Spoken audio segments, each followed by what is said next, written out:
Shocking videos of Tripura policemen allegedly attacking an ambulance carrying 2 injured protesters to a hospital went viral on social media, giving credence to allegations of a brutal crackdown against those opposing the central government's Citizenship Amendment Bill in the state.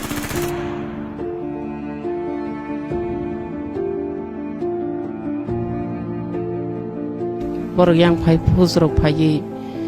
otugan sok salai mane kono tubo botharia horbo botharia kono buya sok sai khambai bai pai sugoi se pai maya sungnai phebo maya be bung khamai thamai ke mungsa bono borok to sawo sung sogia sine borong to sungnugunya to bebang no borok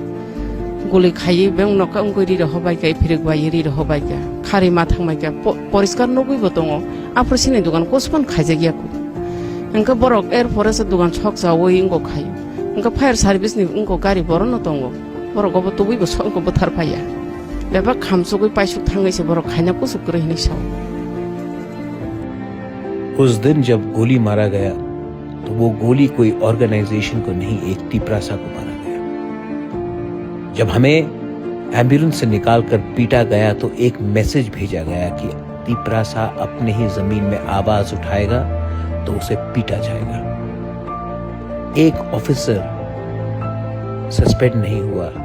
transfer नहीं हुआ। समय उनका था, हमारा समय भी आएगा, जवाब हम भी देंगे। तिपरासा अब चुप नहीं बैठेगा।